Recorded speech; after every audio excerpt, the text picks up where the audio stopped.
untuk narasumber yang kedua, dan ini tidak kalah penting karena beliau adalah salah satu saksi sejarah dan sekarang beliau menjadi Ketua Umum Gerakan Bela Negara, Bapak Maijen Budi. Saya kira langsung saja waktu dan tempat kami persilakan, sekitar 10-15 menit Pak Budi. Silakan. Terima kasih Pak Lukman. Assalamualaikum warahmatullahi wabarakatuh. Waalaikumsalam. Waalaikumsalam. Pesantren Gontor yang saya hormati Profesor Mansur dan para pengikut atau peserta yang berbahagia meskipun hanya lewat media maya inilah. Terlebih dulu marilah kita panjatkan puji dan puji syukur kehadirat Tuhan Yang Maha Kuasa, karena hanya atas perkenannya lah maka kita dapat berkumpul bersama untuk membahas dan membedah buku dan kaitannya apa yang bisa kita ambil sebagai pelajaran. Mungkin itu yang lebih ini kan. Dan ini tepat sekali karena yang menyelenggarakan adalah majalah Gontor, dihadiri oleh pimpinan Pondok Pesantren Gontor sendiri, dari mana kebetulan gitu saya memang relatif awam dalam segi agama, cuma lebih banyak saya hanya nerima pencerahan maupun ceramah dari para ulama ataupun dari pemuka-pemuka agama yang dimana bahwa yang paling saya berkesan adalah bahwa apa yang disampaikan, apa yang menjadi ajaran agama Islam, Quran dan hadis itu lebih banyak adalah mengumpulkan sejarah dari para nabi. Jadi dikupas di situ segala macam sejarah ini. Tadi udah dijawab dengan syarat kalau secara agama mah karena wahyu dari Tuhan, maka kebenarannya pasti. Dan banyak sekali para ilmuwan yang akhirnya masuk agama Islam karena meneliti ternyata apa yang disampaikan dalam Quran itu setelah dibuktikan secara ilmiah nyatanya benar. Kayak tenggelamnya Firaun di waktu ngejar Musa segala macam, nyatanya dari muminya ketahuan bahwa dari gigi tenggelam dari laut karena unsur garam di mayatnya itu. Dan demikian maka saya dengan adanya tulisan Fatawaf ini diharapkan kepada yang membaca bahwa bukti-bukti yang beliau sampaikan adalah betul-betul nyata dan bisa dipertanggungjawabkan. Sehingga ini adalah bukan berdasarkan bukti nyata.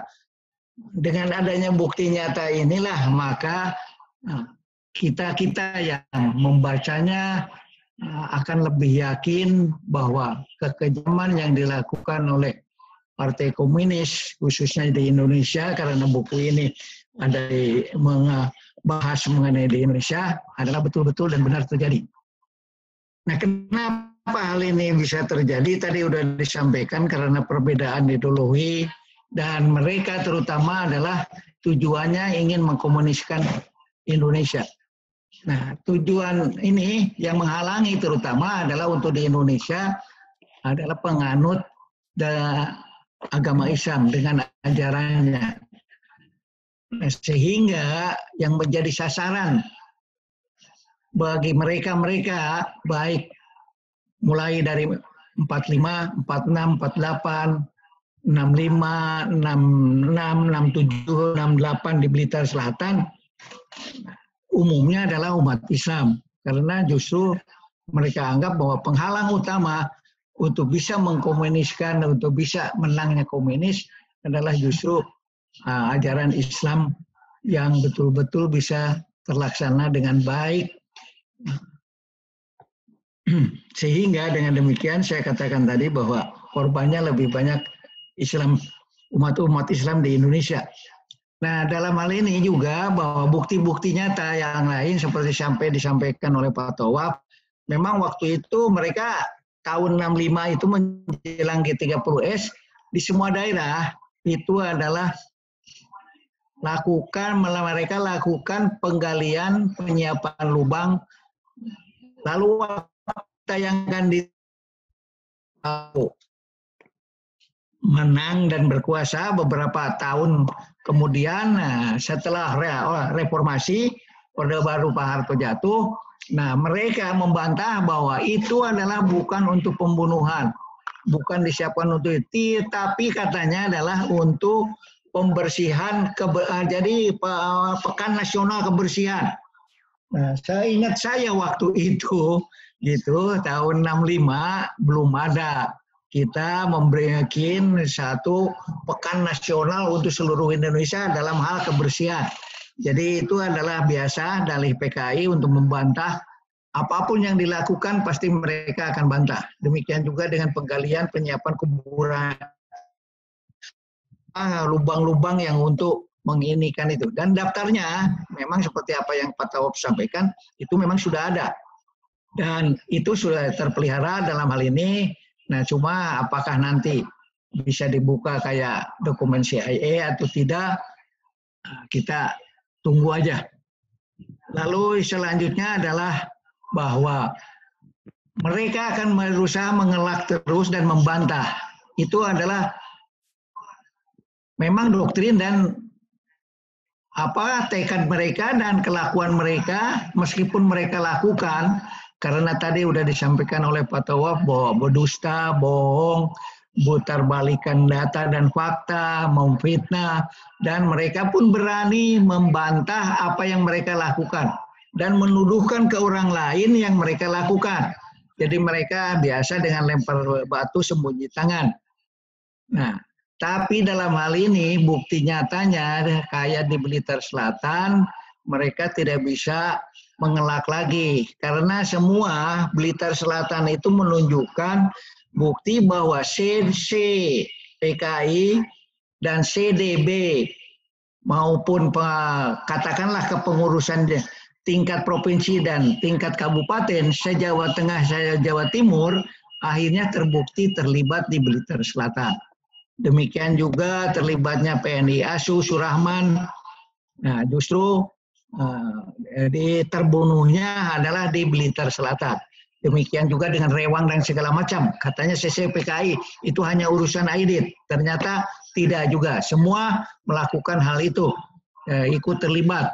Jadi mereka tetap menyalahkan TNI.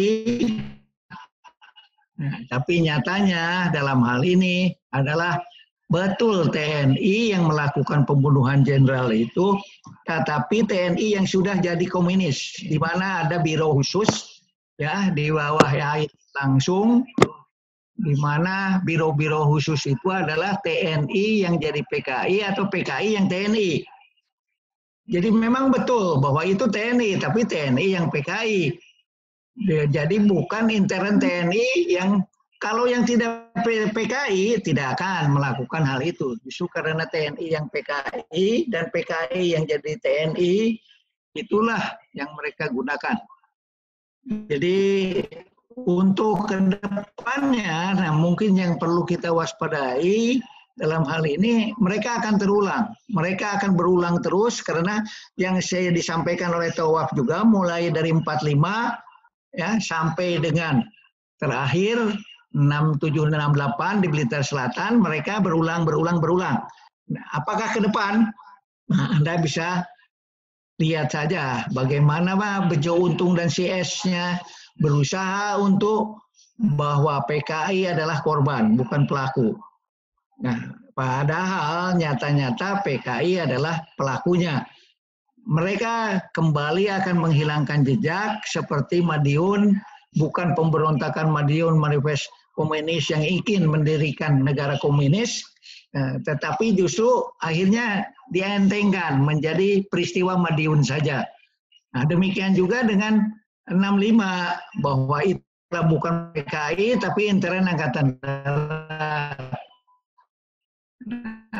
Tadi sudah saya sampaikan bahwa betul yang membunuh para jenderal adalah tentara, tetapi tentara yang PKI dan PKI yang masuk tentara. Karena banyak pemuda rakyat dan sebagainya yang belakangan masuk jadi tentara. Kalau yang waktu 45 adalah laskar rakyat yang laskar binaan PKI. Itulah yang karena tidak tuntas, mereka tetap di lingkungan TNI. Nah, mereka pun tetap melakukan dinasnya terus, tidak sampai diproses. Nah, sehingga mereka inilah yang dibina oleh biro khususnya PKI. Ditambah dengan pemuda-pemuda yang baru dari pemuda rakyat kan, dari segala macam.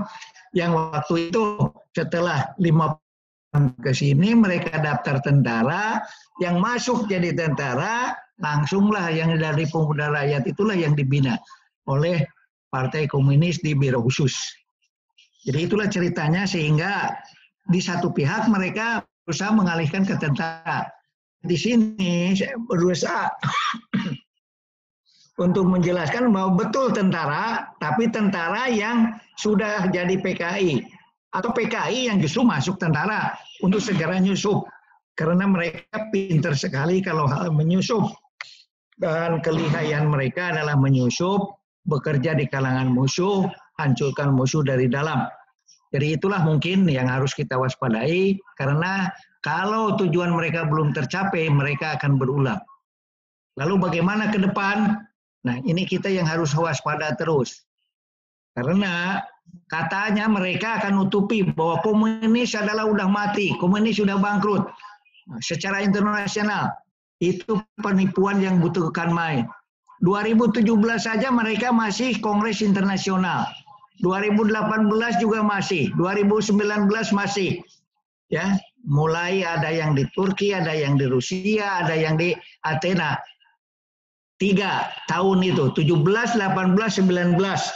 Nah 20 ini, 20 belum, karena seluruh dunia kena corona. Sehingga tidak beranilah mereka melakukan secara Kongres Internasional. Tapi nyatanya 17, 18, 19 ada bukti-bukti bahwa mereka melakukan hal itu. Demikian juga dengan di Indonesia, bahwa komunis itu di videonya Ripka Citaning dinyatakan bahwa ideologi itu tidak bisa mati. Itu udah jelas. Dia ngakui bahwa anaknya sampai anaknya ada 15 juta. Dengan cucunya ya jadi 20 juta lah katanya. Karena mereka pintar sekali nyusup. Nah disinilah yang bahayanya gitu bagi kita. Karena tidak ada satupun organisasi massa ataupun organisasi politik di Indonesia yang tidak mereka susupi. Jadi bukti ada penyusupan adalah silakan lihat oleh bapak-bapak semua bahwa di semua organisasi yang mereka masuk bekerja di kalangan musuh, nyusup itu pasti ada dualisme. Ada 2 organisasi yang bertentangan dalam satu organisasi yang asalnya satu. Setelah mereka nyusup, akhirnya pecah. Itu udah terbukti dan bisa dibuktikan. Jadi kita bisa lihat. Nah, apakah ke depan akan makin parah atau makin bagaimana? Tergantung kewaspadaan dari kita. Oke, baik. Kelemahan yang kita ini kan, yang kita alami, yang kita lakukan sekarang ini, nah kadang-kadang maaf ya dalam hal ini kebetulan Pondok Gontor, saya terus terang saja lah. Kelemahan kadang-kadang di kita ini bahwa kita percaya mereka tobat nasuha. Padahal untuk kader PKI tidak ada tobat nasuha.